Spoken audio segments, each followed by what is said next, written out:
Ray, people will come, Ray. The one constant through all the years, Ray, has been baseball. America has rolled by like an army of steamrollers. It's been erased like a blackboard, rebuilt and erased again. But baseball has marked the time. This field, this game, is a part of our past, Ray. It reminds us of all that once was good, and it could be again. Oh, people will come, Ray. People will most definitely come.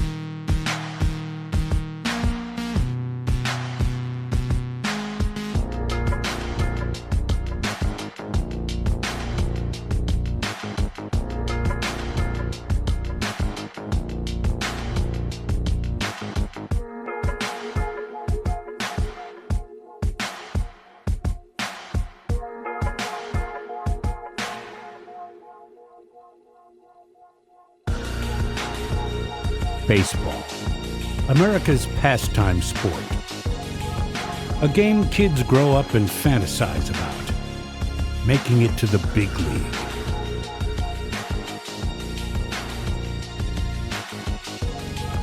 In the Tampa Bay area, there is such a place for those who didn't make it to the big league, but that don't want to give up the game.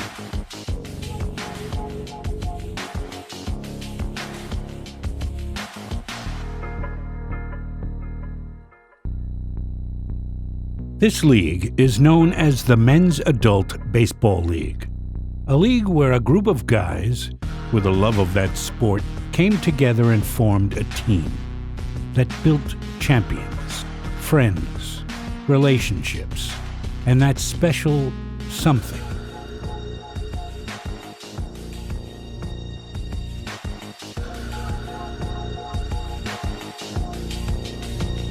This team was known as the Tampa Tides.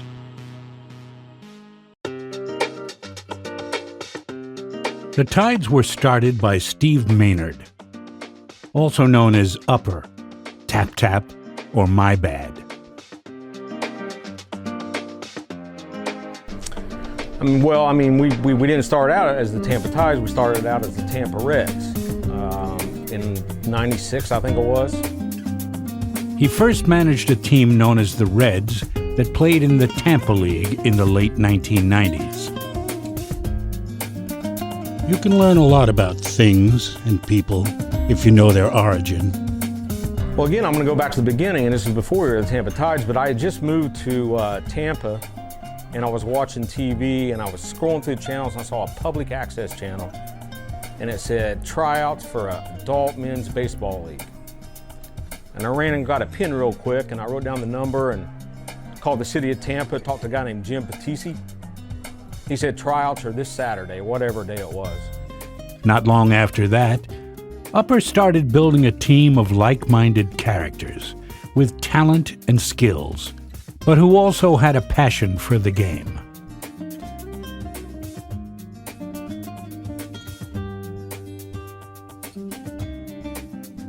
Some would even believe that once they joined the team, the essence of the Tampa Tides was really formed. 20 years ago, I was 30 years old, and I became a Tide by just going to a tryout. When I moved to Tampa, I was looking for I had been playing baseball in Miami since I was, got out of high school, basically. And moved to Tampa, I was looking for a team to join up with. I ended up going to a sports authority and asking the guy if he knew of any leagues that were in the area. And he gave me the the Tampa League. And that's where I met up with a couple of the guys on the Tides. I met upper management at work one day in Tampa. He said he played on a baseball team. It's 1997, and I was playing softball at the time, and he said he had a baseball team. So in 1997, Steve recruited me to play baseball, and I vaguely remember what I said, man, I'm good. I'm damn good. 1997. So to become a Tampa Tide, I was playing on another team. I had actually just had shoulder surgery, and I was probably maybe 2 months from shoulder surgery, and I thought, dang man, why ain't I pitching today? And so the team I was playing on, wasn't able to pitch a lot, and to be honest with you, I probably couldn't throw a ball through a screened-in door at that point. But so I got mad one game, I'm sick of sitting on the bench and just batting every once in a while. And I had talked to Steve. I knew he was a Florida State guy, so after one game, the funny part is I called him up and I left a message all mad. Hey man, I want to come play with y'all because I ain't got time for this team anymore. And I hung up and I never gave him my phone number. So I wonder why he never called me back. And then finally the next game he said, hey man, thanks for that message. I'd like you to join the team, but next time leave your phone number. I think it was around 1995, Spike, as you may remember. I played with another team before I started playing with the Tides, and that team dissolved, and I called Steve Maynard to see if there was room for me on the team, and was pleased to start playing with the Tides then. Became a Tampa Tide in 1998 when Steve Maynard called me up after he found out that I quit the league because I didn't want to run a team anymore. I'd say between 2000 and probably 2005, I started out with the Tides. I had 10 come out and play softball with me to see if I could be on the team, and he asked if I want to play some right field for you guys. I came on with the Tides around like 2005, 2006. I was playing with another team in Tampa at Dr. Mansfield, and I met Steve Maynard at the time, and they brought me aboard. I think I became a member of the Tampa Tides. It had to be in the late 1990s. I'm thinking when I first moved over here to Tampa, I played around in some leagues.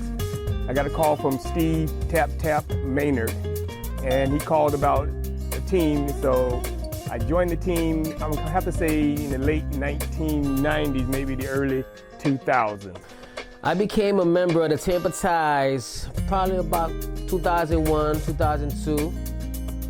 Coming from New York, landing in Florida, became a Tampa Tide.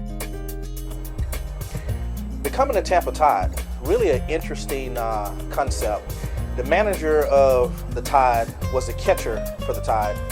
And I think everybody always says that hindsight is 20/20, but I think you get a good vision of watching long balls being hit against your pitchers from that catcher's position. And it was after that season that the manager was looking for to make some changes to get them over the hump. And I was one of the acquisitions that came in that acquisition. What's up, fellas? My name's Ryan Nallen, clean up here to the Tides. I'm here to rock your world. As soon as the word got out that I was a free agent, I was recruited by everyone. Steve Maynard and Rob Juarez called at the same time. I put Steve Maynard on hold.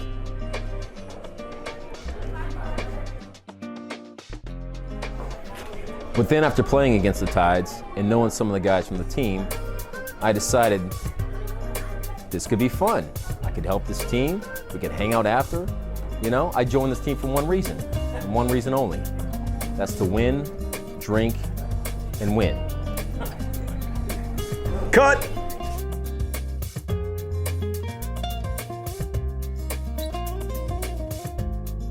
Most people knew the core members of the Tides, but through the years there were many guys with that same particular atypical distinguished flair for which putting on that Tampa Tides uniform felt as natural and connected as their love for the game.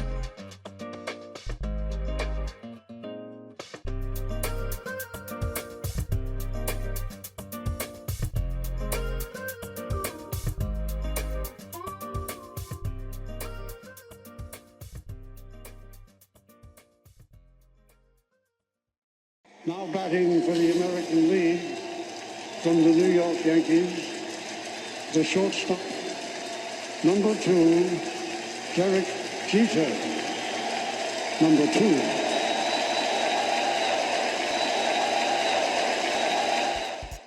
What is your most worn number?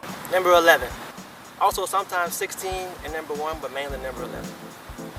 My most worn number was probably number 51, because I went by the name of Easy Row, and that was his number, so everybody called me that, 51. The only number I've ever worn as a Tide was number 24. That's the number I carried over from Miami too. The only number I wore with the Tides was 38. That was my college number, and that's the only one I wore with the Tides. I've always worn number 16. It's always been number 16. Stop. Dude, it's a document, you gotta talk. You want me to just relax and just do it. Get it done. All right, let's go. Get it done. Hey, shut the door. Shut the door and let's get it done. All right. What is the most worn number? I've always worn number 16. 16. That's my number. The number I wore the most is not important on the outside.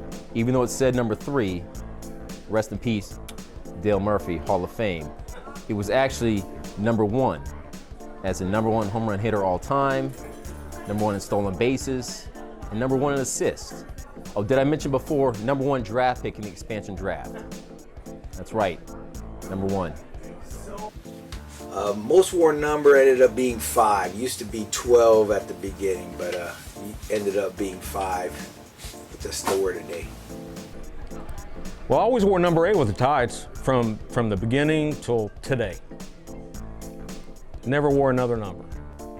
My most worn number was 33. I wore that for most of the season until I had another number towards the end of the season. But 33 was my most worn number, fellas. I primarily wore 66. I think I picked that out of some Mario Lemieux hockey shit that Howden's probably laughing out when he sees this because he always used to make fun of Mario Lemieux. But yeah, I wore 3 growing up playing baseball, but some dude on our team already had number 3. The number I wore the most was number 10, and that's due to I wore number 10 for my entire baseball career as I started out in T-ball. And number 10 was special to me. My dad wore number 10, and that's why I wore number 10.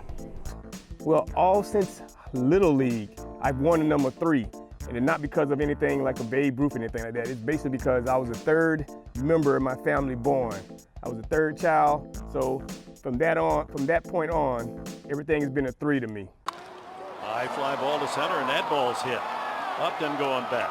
Back to the wall. Home run. No, he pulled it back! He took it right off the wall. The throw back to first, a double play!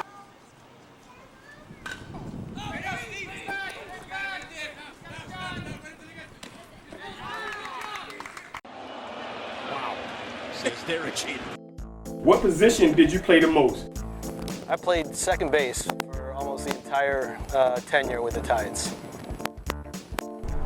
What position did I play the most? Man, I played a lot of different positions for the Tampa Tides, but the one I played the most, I finished my career with the Tampa Tides, was at shortstop.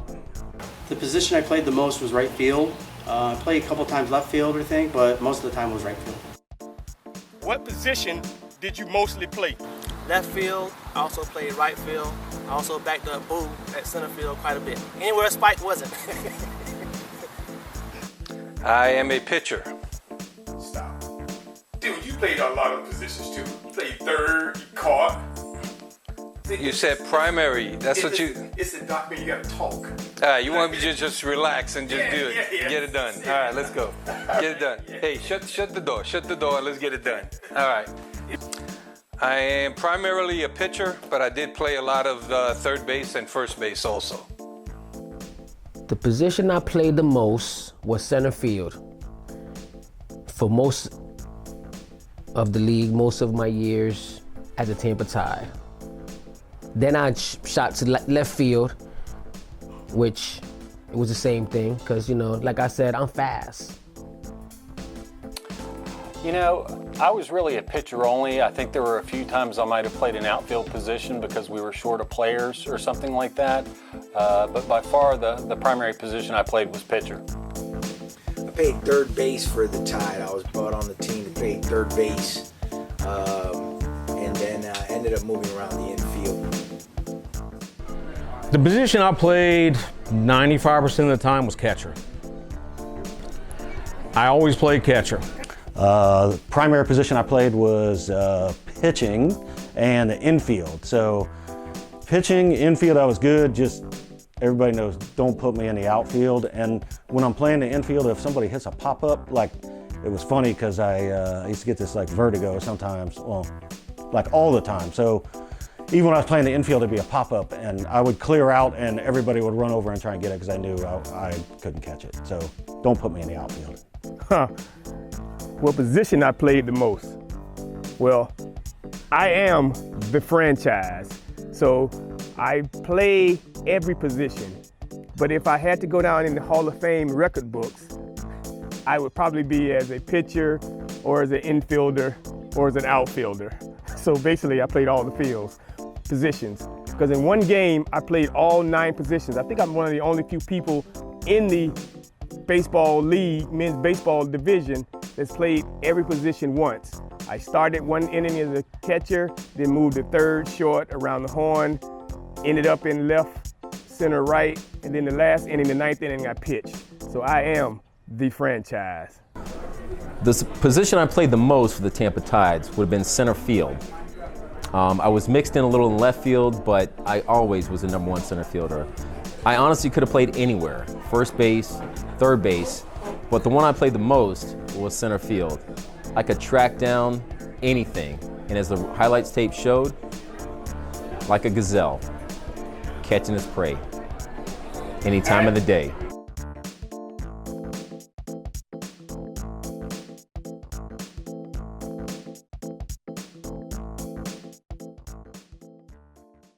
So let's go, boy, Bryce, baby. Even though many of the Tides played together for a number of years, many times they were referred to by their number or some nickname the team members gave each other.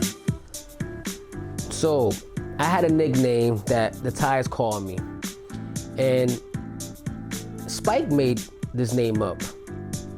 It was H3. But to this day, while I'm doing this interview right now, I still didn't know what was H3 about. And he told me that H3 was the first letter of my name, Javier, which is not H, it's J. But we let that ride. And 3 was my number 33. And I had another name when I came to pitch, because all I did was throw strikes. I had no curveball, all I did was throw strikes, and they call me All I Do. Gua, Gua, that guy is from Puerto Rico. Yeah, the team called me the Bull, and that came about one day at the varsity after a game. Somebody started an arm wrestling contest, and guys got into it, and for some reason I ended up beating a lot of people that I probably shouldn't have, and I got that nickname. I don't think I needed a nickname. I think my actions spoke for themselves. You could call me whatever you wanted to. You know, I liked, oh my God, that went far. I liked, man, that guy's good. So it wasn't really a nickname per se.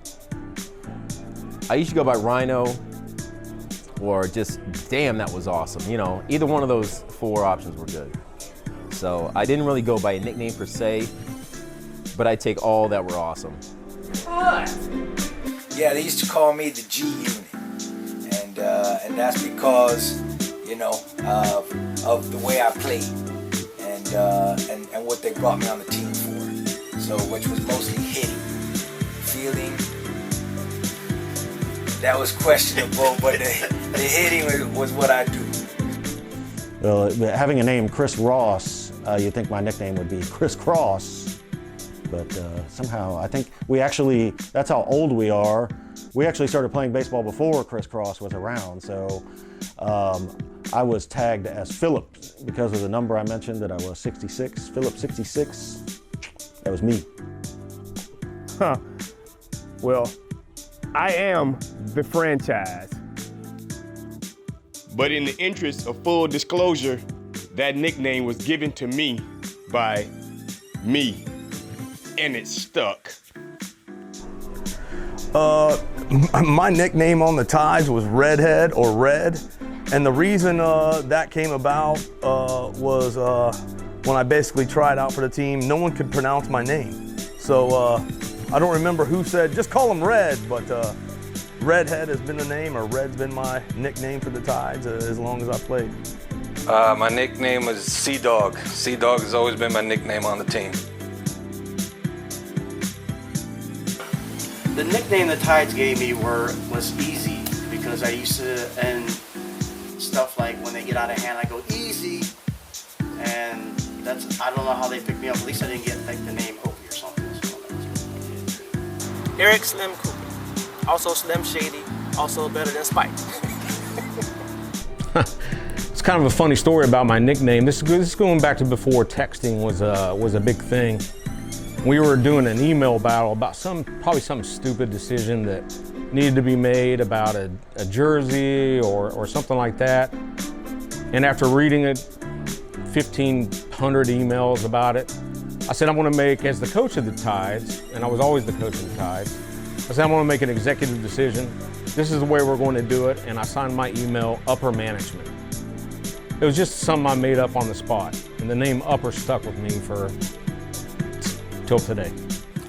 You asked me about the moniker, or saying k-k-k-k-k. That goes back to before I played with the Tides, when I was playing for the Giants. I was pitching against the Tides in a game here in Tampa. Spike Slater was in the lineup that day. I think we ended up playing 10 or 11 innings, but I remember I think I struck you out either 3 or 4 times, which is the K obviously is the scorebook symbol for a strikeout. So that's when I started calling you Spike. But the thing I always like to add to that story, as a matter of fairness, is you also hit, I think it was a grand slam home run out of the ballpark to win that game. So just goes to show you that you were resilient.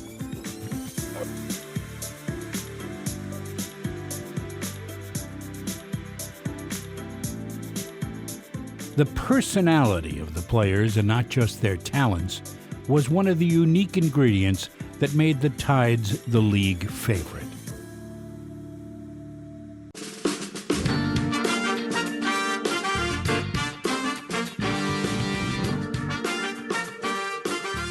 The original team started out playing in Tampa on fields such as Doc Nance,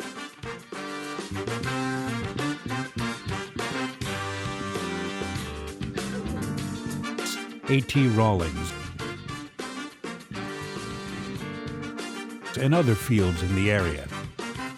Through a distant connection with the then New York Mets minor league affiliated team, the Norfolk Tides, the team adopted the name Tampa Tides. Before I started playing with the team, it was known as the Reds, and if I recall correctly, the first season I played with the team, it was actually called the Brewers, and a lot of people weren't real happy with that name. So we were talking about it one night, and I mentioned to some of the guys that the Norfolk Tides, which at the time were the AAA affiliate of the New York Mets up in Norfolk, Virginia, the Tides owner actually lives here in Tampa and suggested the name Tides. Guys liked it, and one of the nice things at the time was because we had the relationship with the owner, they sold us some caps and other things, basically at their cost. So that's how the name Tides came about.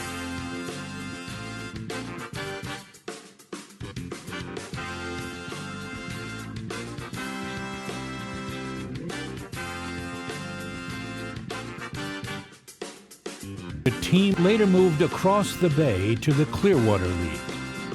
One major selling point in joining the Clearwater League were the fields. Tack Field was the league's home base, consisting of 2 manicured fields, clean fan area, and plenty of parking.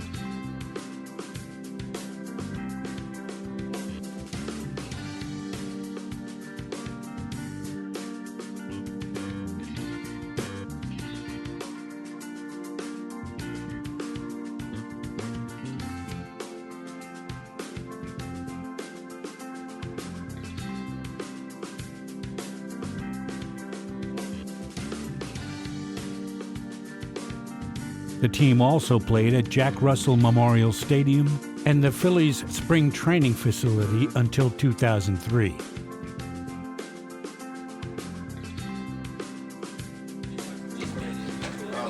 They're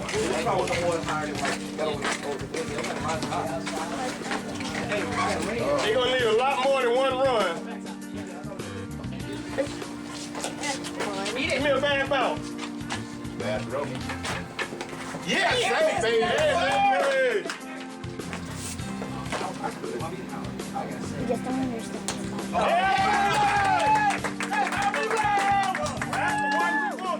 Gua, gua. That guy's from Puerto Rico. Jack Russell has a Hall of Fame wall of the major leaguers who played there. Tack Field also has a Hall of Fame wall, and the Tides are well represented. 2008, Steve Maynard. 2009, Halden Red Eckert. 2010, Tyrone Sheldon. And in 2011, Ryan Nowlin.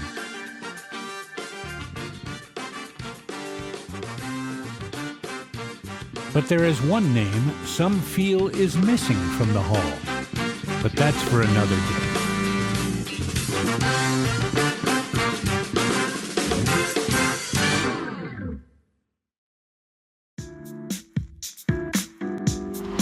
Unbelievable. They're on their feet here, stomping, clapping.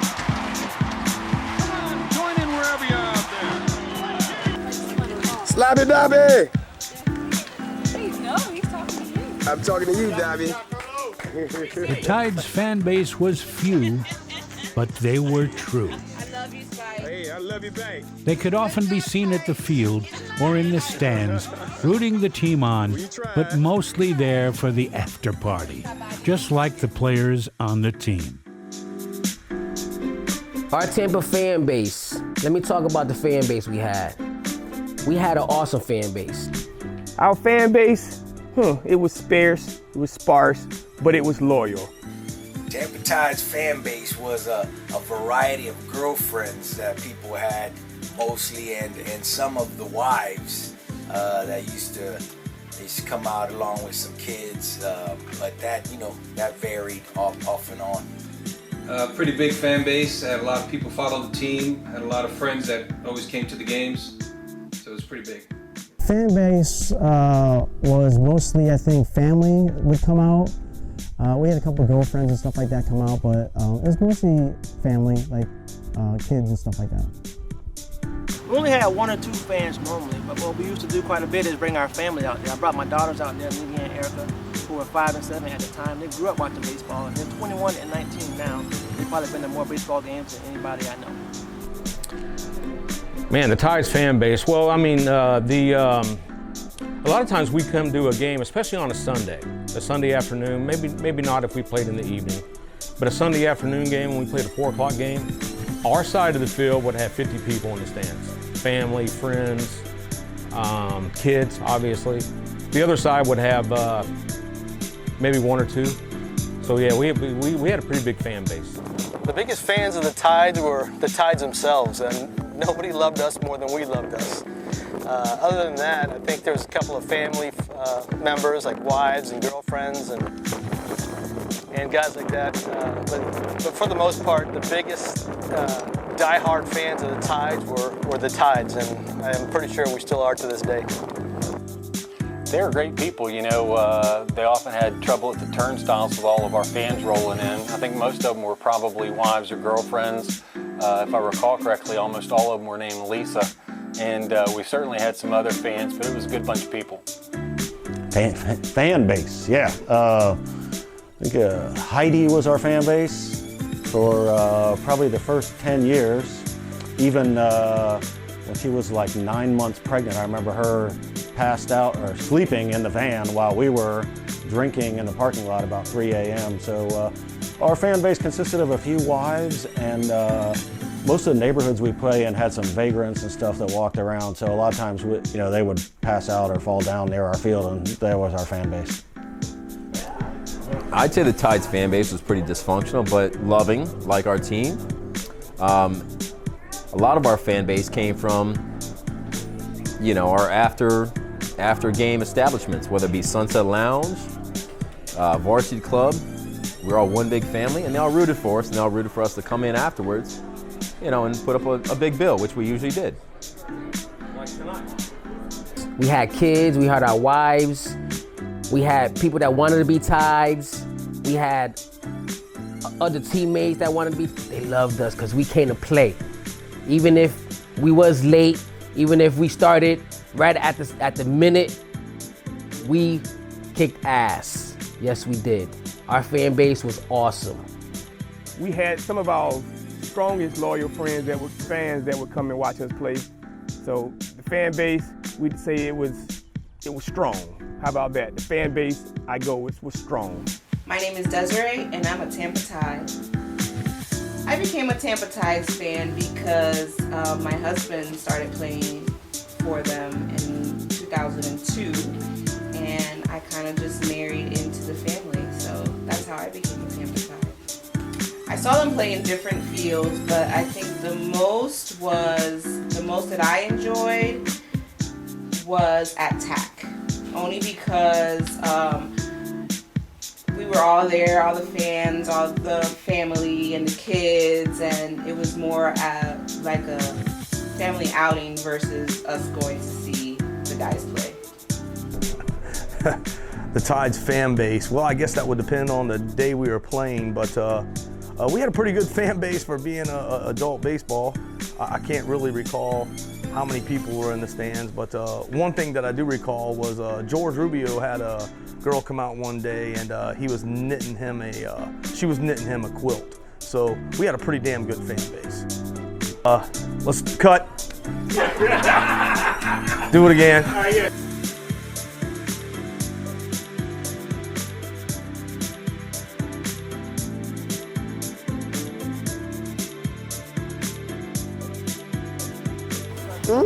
Say hey. Little kiss on camera. Little kiss.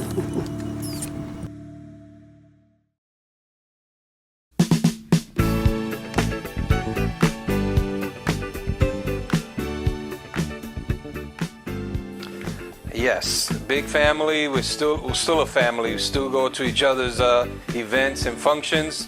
So, yes, we definitely became a family. The Tides were definitely a family. I'm still friends with probably 80% of the guys we played with, along with others that I communicate with. We're all still really good friends. We hang out, we communicate all the time. A really good friendship bonded back in 2000. It was myself, Spike, Henry Diaz, and Steve Maynard. I don't know how we didn't get divorced by 2005. Absolutely. Tampa Tides, man, we grew up, just hanging out with each other, and we would spend so much time with each other. We actually got in trouble with our families because we like to hang out so much with each other. But anything you needed, every guy was there for each other. So. Would I say the Tides were a family? Yes, definitely. It seemed like we were all brothers. I mean, we all knew everybody. We'd go to everybody's parties. We'd always hang out. Yeah, absolutely. Everyone that's ever been a Tide instantly, I shouldn't say instantly, but when you're in, your blood, it's more than just a team. It's family for sure. The Tides were a family, man. I mean, we all started playing together in the 90s. Most of us didn't even have kids then. Now most of our kids are in college or late in their high school years. It was like a family. I remember mostly us being a big family. We played baseball first, and we met on the baseball field, but all those guys became like brothers to me, from Steve to Howden to Spike to Dave to my guard brother Boo. We're like a family. No matter if we're on the field or off the field, those guys took care of me from day one. I would say the Tides were like my second family. Dysfunctional, but yes, second family. I enjoyed nothing more than looking forward to our games. Mainly because of the game, but always because of the after game. Whether it be football season, out of football season, it was always with the fellas, man. It was always a good time. Look forward to every Sunday with my brothers. And like I said before, I joined this team for one reason. Well, I'm not sure that I'd describe it as a family because we probably got along too well. In my experience, families bicker some, but I tell you, we really had a good bunch of teammates and a good bunch of guys. Looking back at the time, we had some white guys and we had some black guys and we had some Hispanics who were either Puerto Rican or Cuban. And I tell you, it was really just a good bunch of guys who I think enjoyed playing with each other and really respected each other. And it was just a great environment to be in. Family, yeah, absolutely. The Tides were like a family. We're like a family, we're still like a family. The only unfortunate thing with getting old and most of us, or a lot of us, not still actively playing is we don't spend as much time as we used to together, but we're still a family. We'll always be a family. That was, like I said, we were a damn good baseball team, but the best part about it was the family and the friendship that we still are to this day. We've been to weddings together, funerals, everything. One of my most fondest games was my grandmother loved baseball. She put me in baseball years ago. She knew myself, she knew Boo, and she got me into baseball from Little League on up. Well, once playing with the Tides, unfortunately, she had lost her battle with cancer before going to a baseball game. I was down and downtrodden and really stressed out about what was going on, and I wasn't going to play. And my Boo called me, and actually I talked to Spike before that game. And he was like, "You coming to play Thursday?" And I said, no, my grandmother passed and I'm not feeling real well. Spike being Spike, he always kept my spirits up. He's like, come be here, come be with your family. Get your mind off for a little while. So I still said no, I wasn't gonna go. So Boo came to my house before the game, like, look, if you don't play, I don't play. This is our team, this is our family, this is our baseball game, we have to finish this. So I was like, I'm not really feeling it, I don't know. My grandmother passed, I played for her, and then Howden called me. I don't talk on the phone a whole lot, that's just one of my things. Howden was like, look, if you wanna play, we'll play. If you don't, we'll don't. We're with you no matter what. So I told him, I called Boo, I was like, yeah, you come pick me up like we always do, we'll go. And Boo told me, if we win this game, we get ice cream. So it's kind of like the Bugs Bunny story, cases at the bat. Next at bat, amazingly, I don't want to say luckily, I think Jay Crawford was terrible at the time, but I hit a triple off him off the top of the fence, and that gave us a little bit of a lead. We had quite a bit of a cushion that game, and the Indians had a lot of fight in them, so they started to come back. The score was 7-5, they had bases loaded, 2 outs.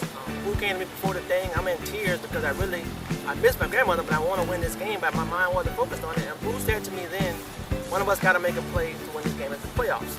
So they had a big right-handed hitter up. I was playing left field, playing in a little bit shallow, and bases loaded, 2 outs. Like I said, he hit I don't want to say a screaming line drive, but he hit a line drive down the line.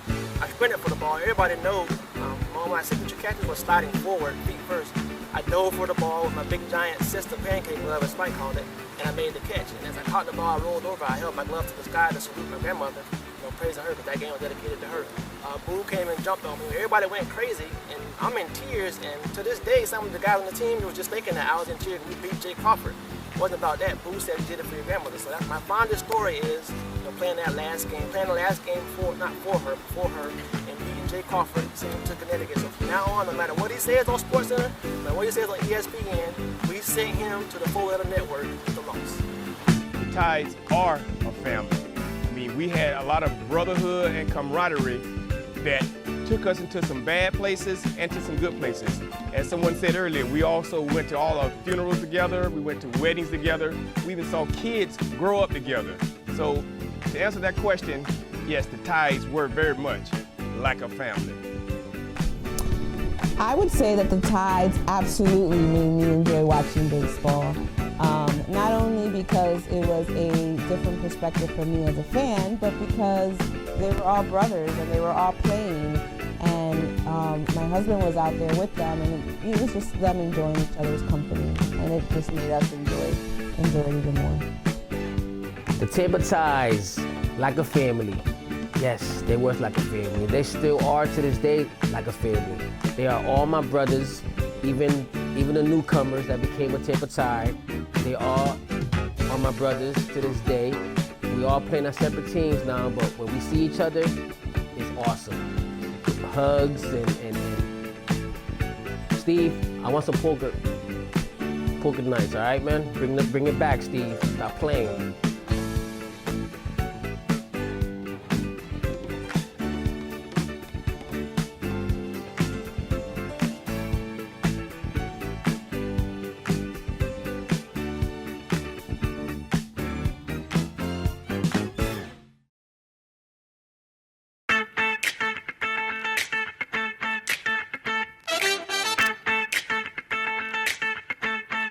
Celebrating was a thing the Tides loved to do. And they would say they were very good at it. A true Tide, in every sense of the word, was Andy Gunn, known as Books. The real 10th man on the field. And the man off the field, most likely, would end up like this. Or like this. From card parties and birthday celebrations, the official, unofficial place to celebrate was Heidi and Steve's old place.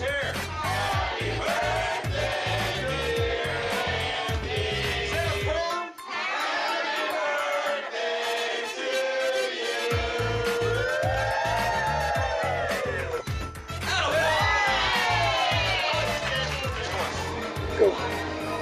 Andy, sorry you got old, man.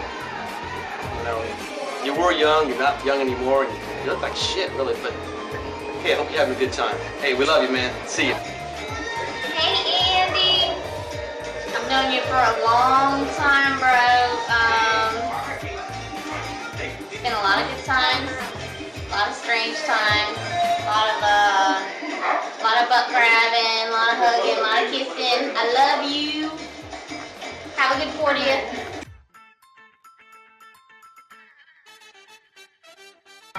Happy birthday, Andy? I think I got the counts wrong. Sorry, I don't like being on the camera. Happy birthday, Andy. Go, Andy, happy 40th, man. Appreciate you fixing all the shit you break around my house. And how about that Spanish keyboard? Andy, happy birthday, man. Old man. My favorite Andy moment is after one of our baseball games when I backed into his car and dented the entire front end.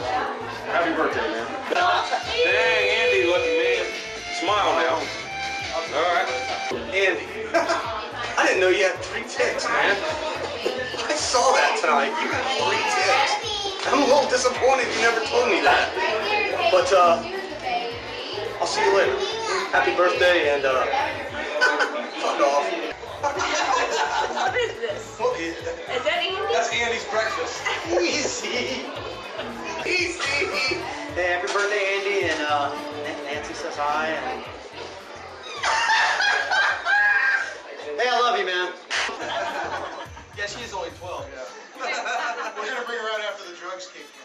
Andy, I know you for a long time now, and we've been together, and you've been my statistician, keeping all the hits and the runs and my Ks. But you're also more than just a scorekeeper. You're a part of our team, and it's good that we can have a get together like this for your birthday. Happy 40th birthday! Yeah.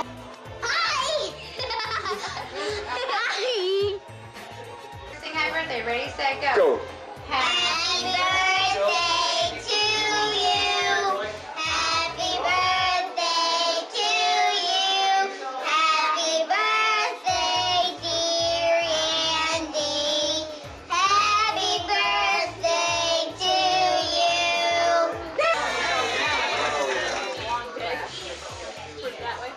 Hey, Andy, happy birthday.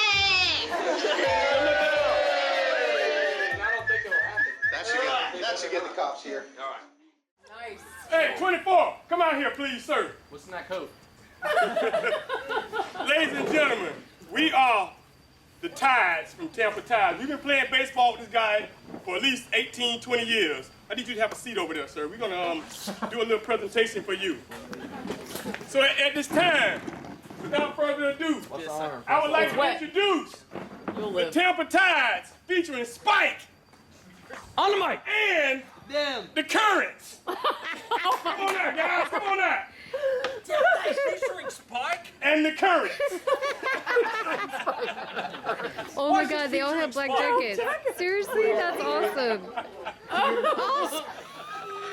Horse Henry. Oh my god. Sing for me, bitch. This doesn't look like Do I say goodbye to what we had? The good times that made us sad all make us glad. I thought we had forever, but forever's gone away.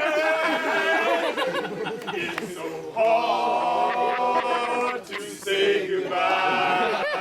24 to 24.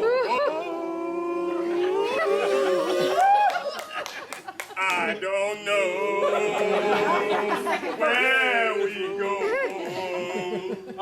or what we die.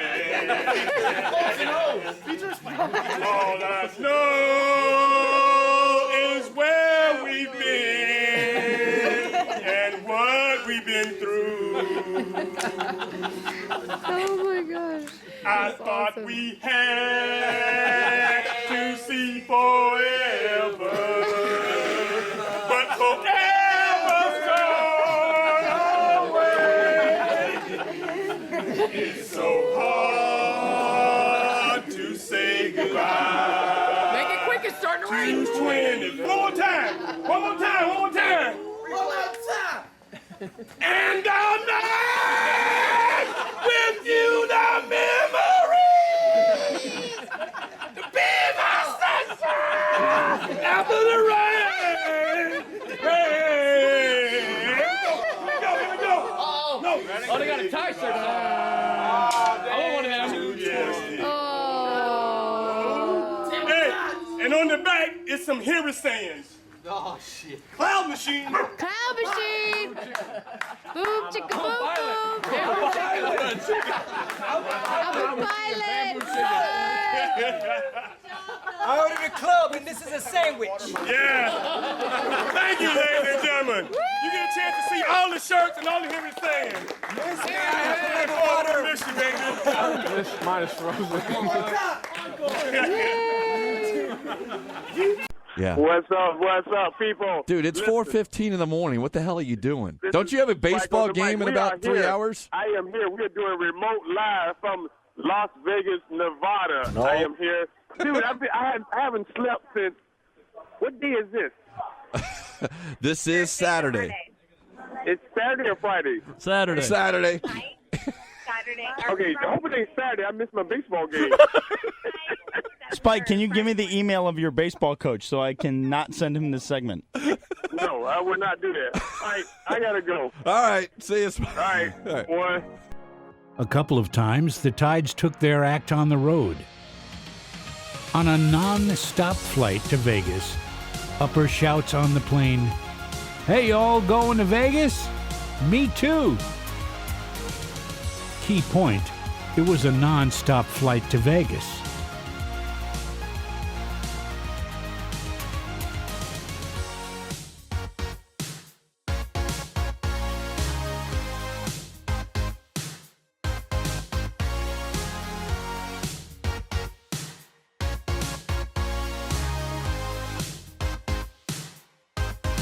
One of the Tide's favorite tournaments was the Las Vegas Kickoff Classic.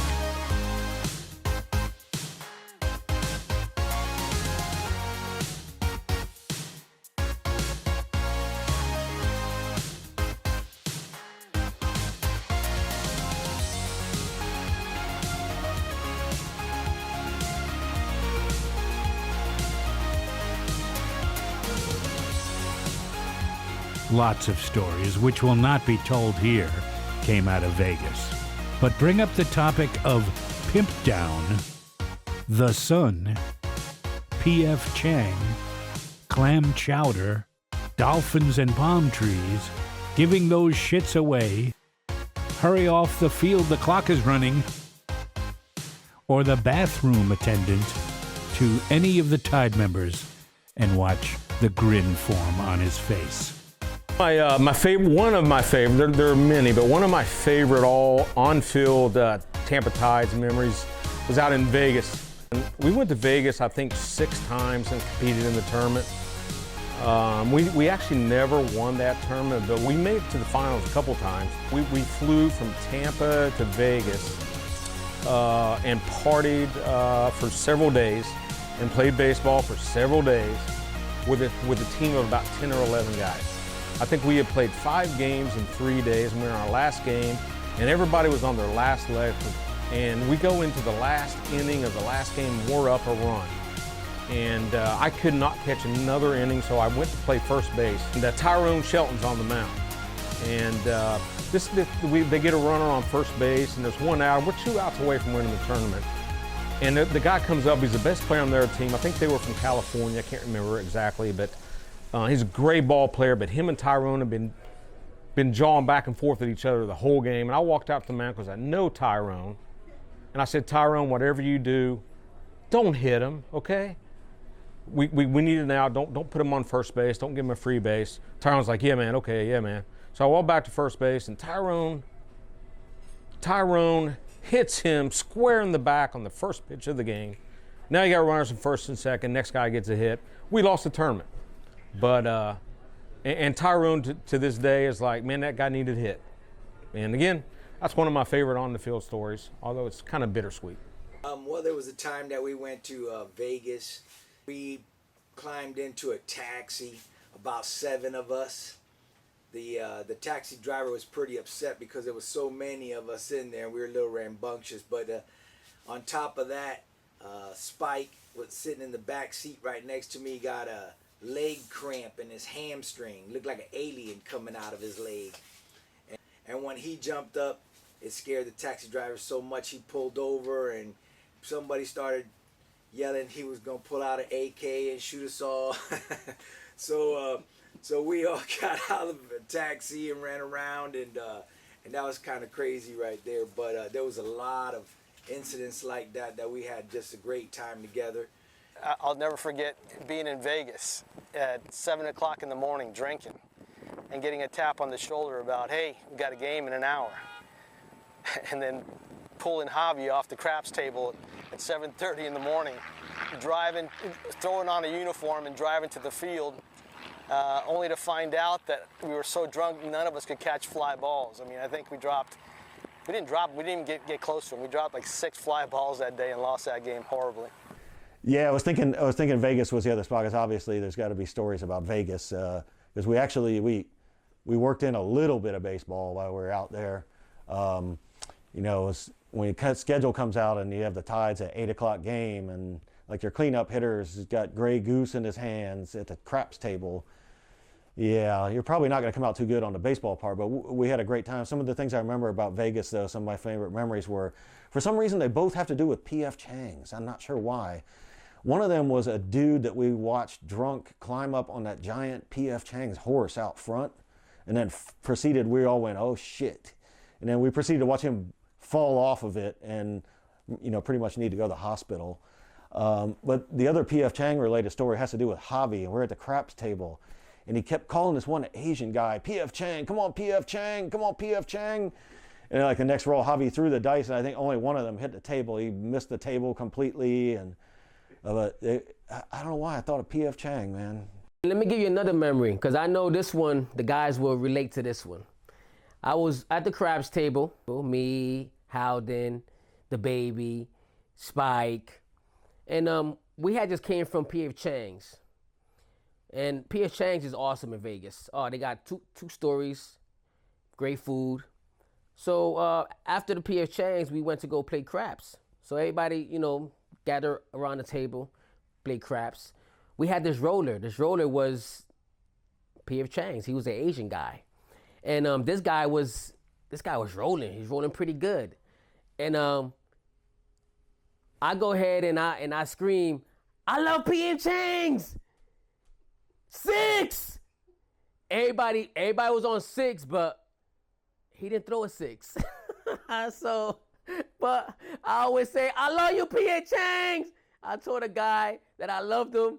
He didn't know what I was talking about because we had just came from P.F. Chang's, but that was an awesome memory. That number 6 didn't come out, so they was mad at me because they said, Javi, stop naming numbers. It's not number 6. Well, I thought it was. So that was a great memory for us. My buddy, rest in peace, the baby, Bryce, when he was a member of the Tides, we went to Burger Palace in Vegas. Bryce had been out drinking all day Coronas. He probably had a 12-pack at the pool going on about 2 hours of sleep, and it was hot as shit. Bryce had the eyeglass marks on the side of his head when he took his glasses off. So it was like a tattoo, it looked like. So Bryce said, yeah, I'll be fine, I'm ready to party, let's do this. That was at 10 a.m.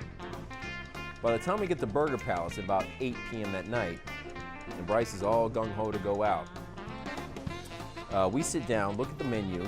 It's a restaurant in the back. A guy we walked past him, a young Hung Soo just got done cleaning up the bathroom, very, very happy with what he had done. He was leaning on the bathroom stall, glistening. So we walk in there, look at the menu. I'm ready to order, and Bryce kind of gets a little doing this, and then he gets a little chipmunky with the cheeks. I said, Bryce, you okay?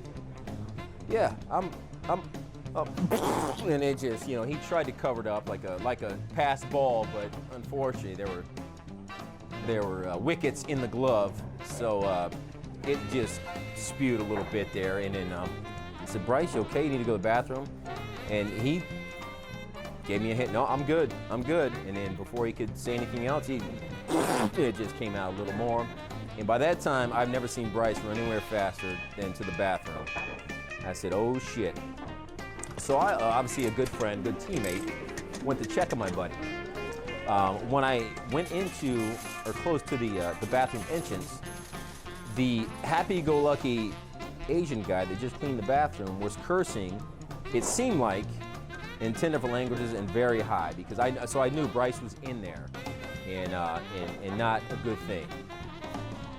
So I went to check on him. I got the okay from the stall, every in between blowing chunks that he was okay, and then I proceeded to go back to my table and eat my dinner.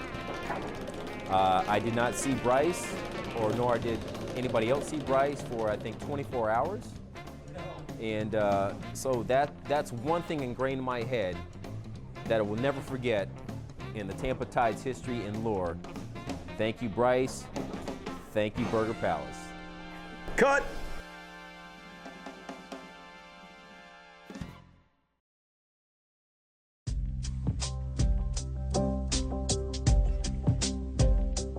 As the Tides did manage to take in some baseball, it seems the guys always ran into one common theme in Vegas: drinking and gambling.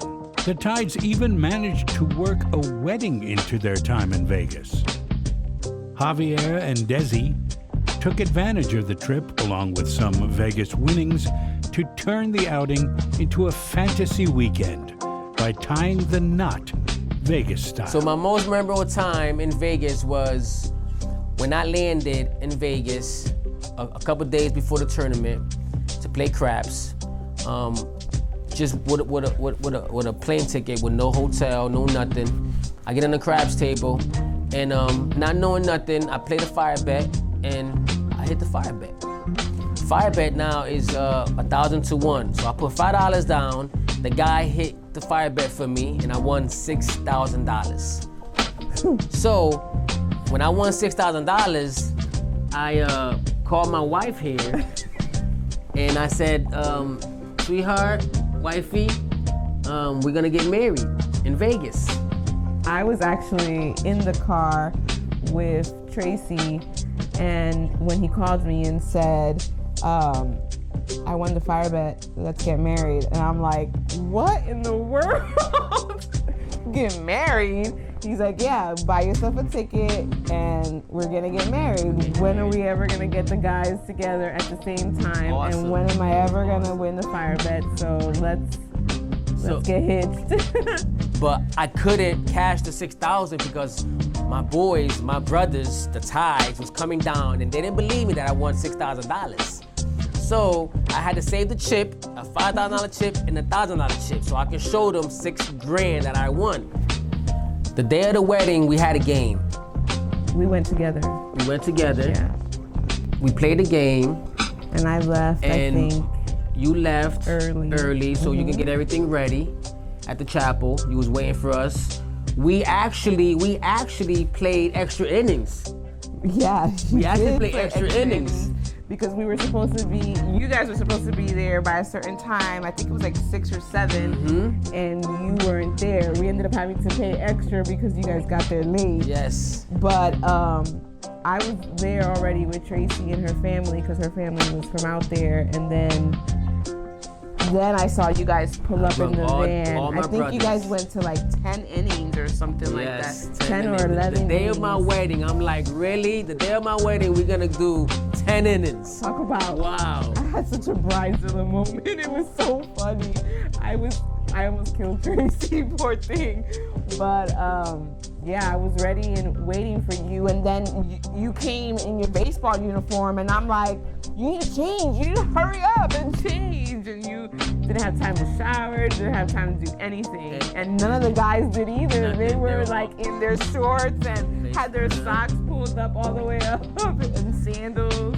And I picked Marvin for the best man, and he had nothing, and we just put a shirt on. And if you look at the bottom of it, he had his baseball uniform. His baseball socks. But it was classic. It was just so spontaneous that it was awesome. It was awesome that my brothers was there, my Tides, and we got married in front of Vegas. Viva Las Vegas. I'm Javier. And I'm Desiree. And we're Tampa Tides for life. Yes, baby. T, baby. T. Yes.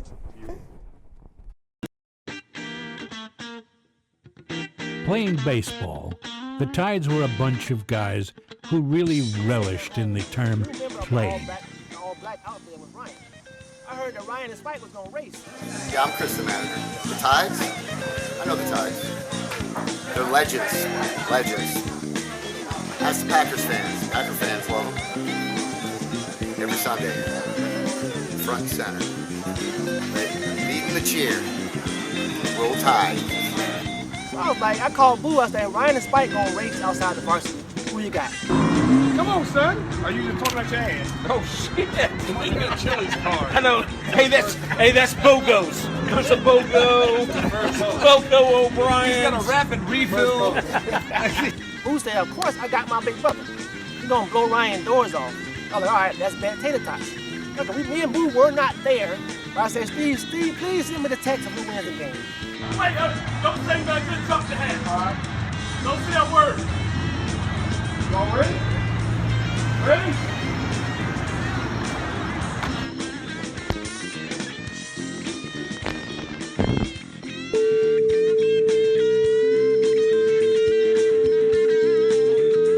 Yeah, I mean, the question is whether the Tides are a good team. I mean, they were always a good team, but for about a 10-year period, from 2000 to 2010, we were a great team. We almost never lost. There was a night out, and again, this is all after a good baseball game, most of which we won, but I'll never forget sitting on the dock. I can't even remember, I think it was called Our Place. And in under the influence of alcohol, somebody saying, I bet I could hit that boat. And when asked, what do you mean? Somebody grabbed a bucket of balls, and we spent the next hour and a half trying to throw a baseball at a boat that was probably 500 yards away. That's something I'll never forget, and those stories go on and on. I started thinking about some of the older days and taking infield, and one of my favorite stories that we still tell all the time has to do with Angel. And Angel, we called him the first base Nazi.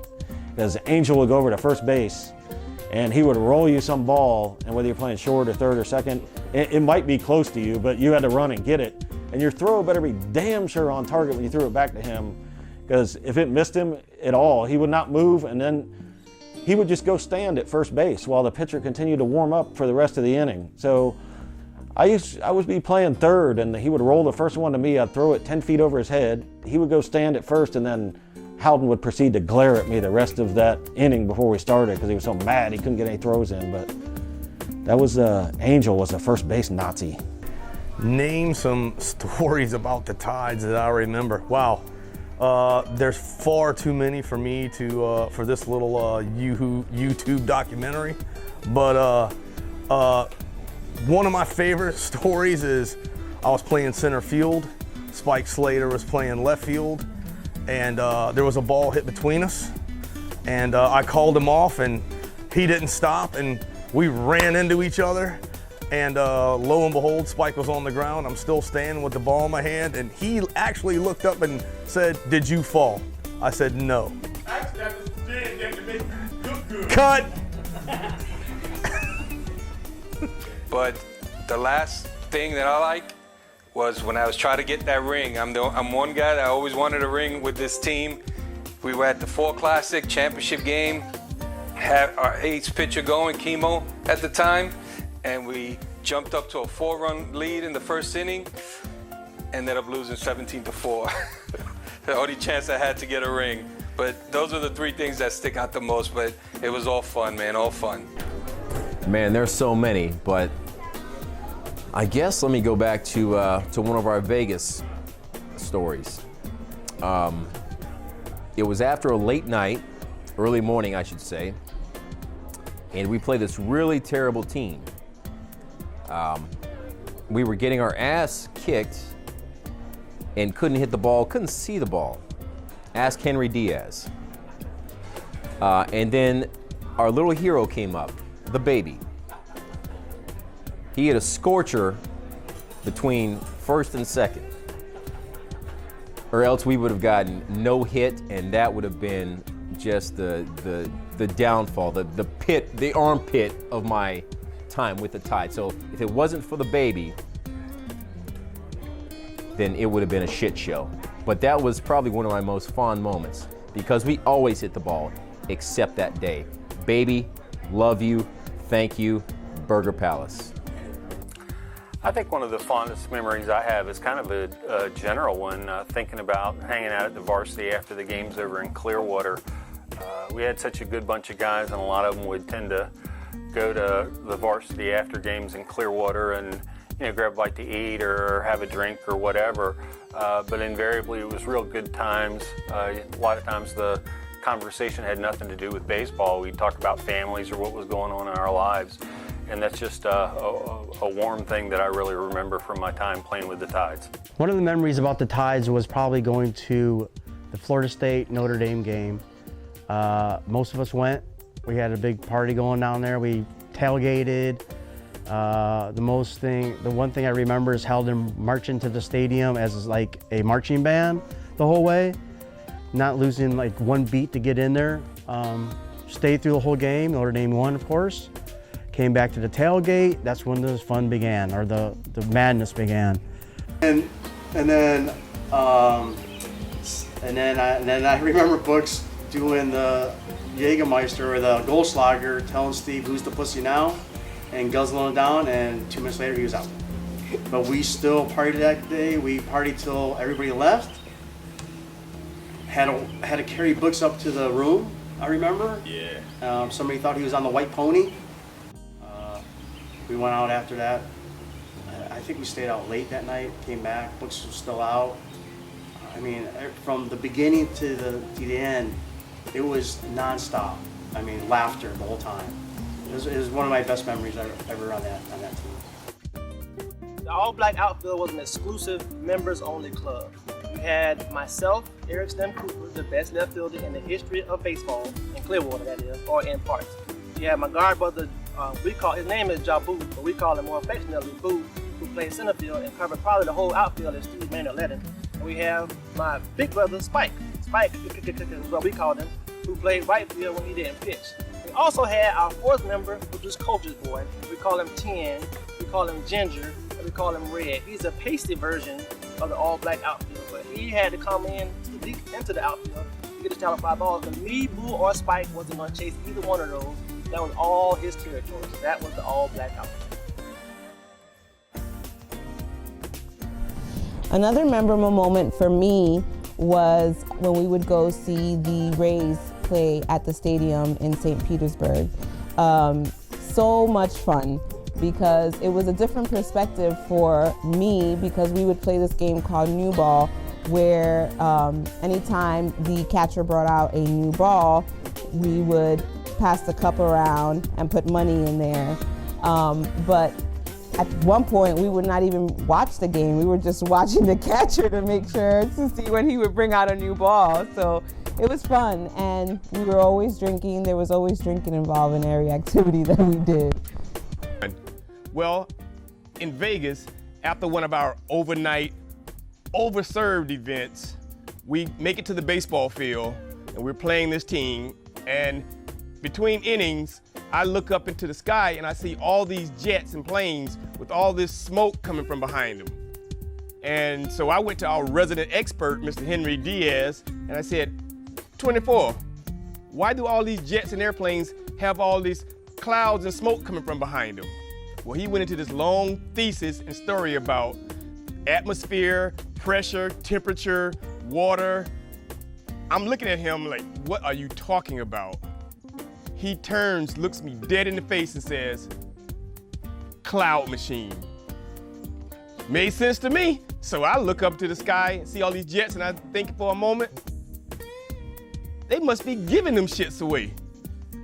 Man, one of the memories that I still relive to this day is I'm playing shortstop. There's a runner on first and second with 2 outs. And the batter hits a ground ball right back up the middle. Routine ground ball back up the middle. It's a base hit. And Spike Slater's playing center field for some reason. Maybe Boo couldn't make it that night. But he's running in on the ball and he swoops for the ball and he misses it. And then he starts grabbing both of his hamstrings. Like he just pulled both hamstrings. And he got it, stopped and looked up at me and I go get the damn ball. And he turned around and sprinted and got the ball and got it in. They scored a couple runs, but man, if that wasn't the funniest shit I've ever seen on a baseball field, I don't know how anybody could fake a double hamstring injury. The team's unique style and motto was, never take anything too serious. They really emphasized fun. Listen, see what happened was, I slipped from the get out the joint. I want to do a rematch. Stay down. Oh, it was the shoes. He took off the skippies. Let's do it again. You see, now let's go. Both toes only. Come on, see, I slipped in my hand. Both toes only. Yeah, you took your toes on. You ain't gripping. I get a text that says Ryan beat Spike. I called Boo immediately. Boo gave me all kinds of excuses. Maybe it was a head start. He's maybe gonna race you in your shoes. Maybe it was that. He tells me that Spike said it was because of the shoes he had on. He's been warming up. I know. Hey, do some high hip tosses.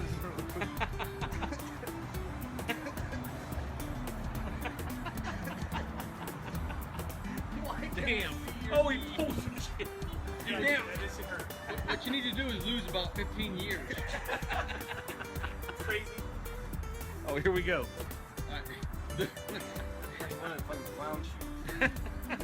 Hey, he's gonna beat you in your own shoes.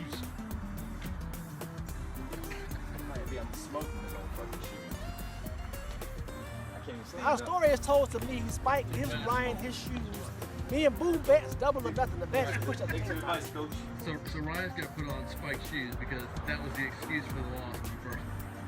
So this will make a big difference now. Now it's more fair. Look, here comes money. Oh, the money was holding him. Yep. The money was weighing him down. He was weighted down by money. $2. Dumbass. $2. His famous $2. I'll be out $2. For $2. All right, here we go. Here we go. The rematch. Steve. Yeah, hey, you have to tap Steve's hand. grab the $2. Go. Get the hat. This is for $2. Drop the hat. Ready?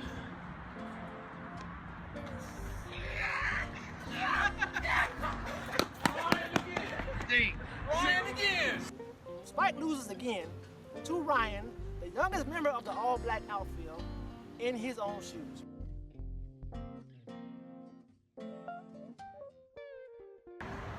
Okay, listen. See, what happened was... Cut!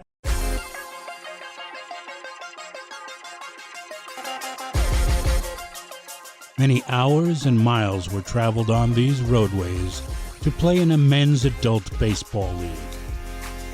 But each player would say that feeling they got for just those couple of hours was well worth it. It's a lot of ties came through us. Jimmy, DJ Jimmy.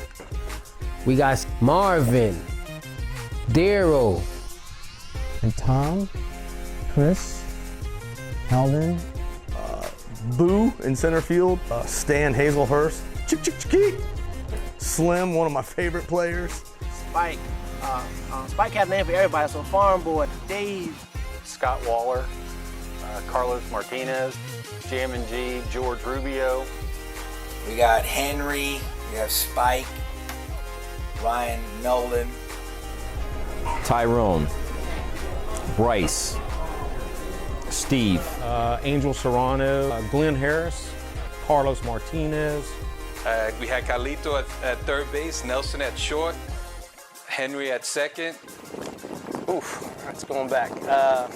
Ozzy, had Manny Martinez, Chris Ross.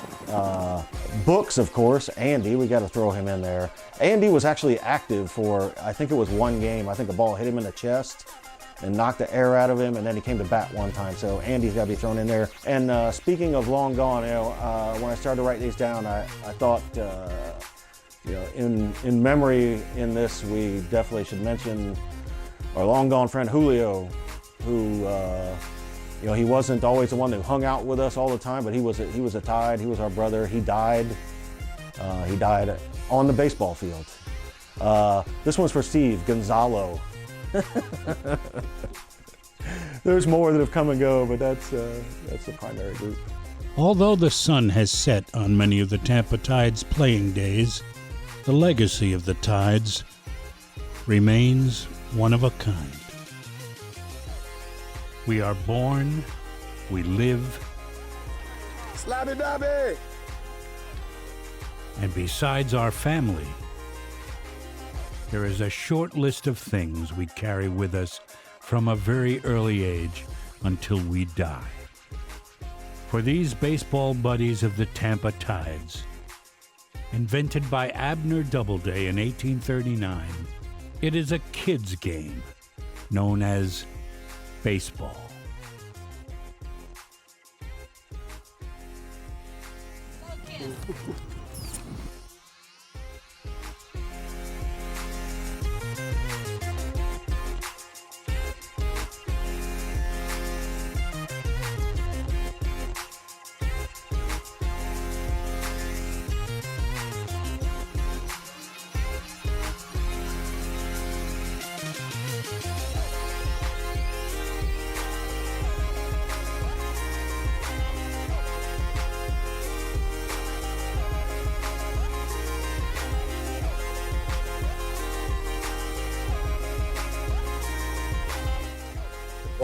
The varsity club, everybody knew us by name over there. And everybody, the wait staff and even the cooks that were in the back, they used to come out to talk to us all the time and save tables for us and stuff like that. So we always had a good time and stayed after hours many times after the place closed. And that's about all I'm going to say about that.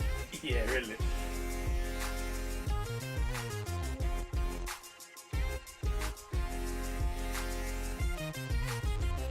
Man, let me tell you about my days in the outfield for the Tampa Tides. We called it the all-black outfield. Me, Slim, and Boo. And Boo was center field. Slim was left, and I was right. And let's cut. Do it again.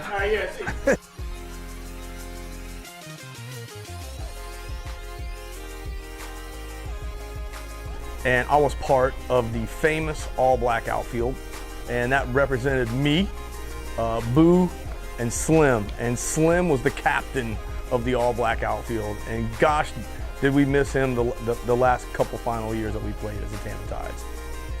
That was the story you wanted to tell? Yeah. His first version was better than that. First of all, you left me out. Cut it out. You weren't part of the all-black outfield. First of all, it was me, Slim. It was me, Slim, Boo. Okay, cut. Cut.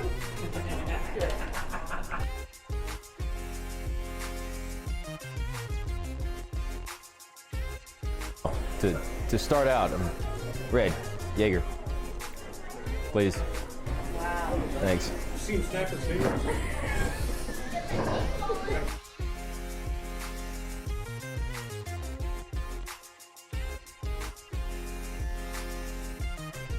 State your name. 3, 2, 1. I ain't gotta state my name. Shit. I'll let you know what my name is. My name is Ryan Nowlin. Number 3, my number 1 in your heart. Cleanup hitter for the Tides. All-time home run hitting leader in the league. Check the stats. Oh, did I mention stolen bases and assists from the outfield? This isn't a documentary on you. Yeah. Am I conceited? No. I'm confident. Cut.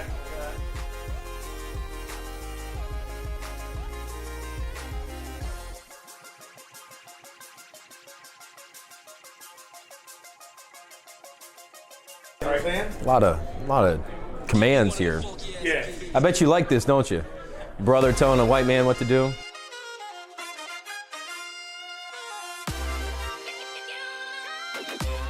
Okay, so the first question I'm going to ask you is, state your name, and you're going to say, my name is Chris. My name is. My name.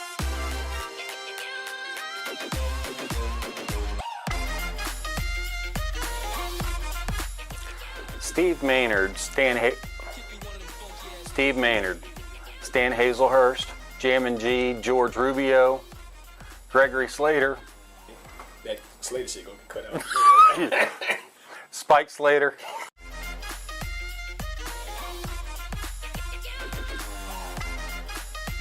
The biggest fans of the Tides were actually the Tides. 3, 2, 1. Hey, hold on. Is this recording?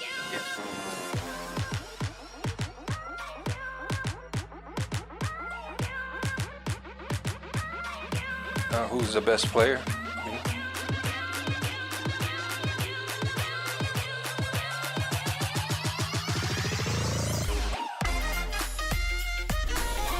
My favorite player, obviously, throughout this video is Spike Slater, and he said, "Hey, Redneck, you gonna play with us next year?" And I've been on the team ever since. Well, he went into this long dossier about he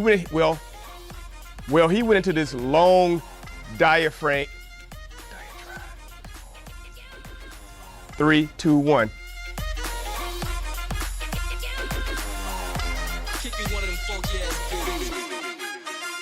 What do you mean we're done? There's not more questions? All right. You want me to start telling stories? I can make it long. Business, not shit that you can't get out in public. No. Come on, bro. Hey, shut the door. Shut the door and let's get it done. Kick me one of them funky ass beats.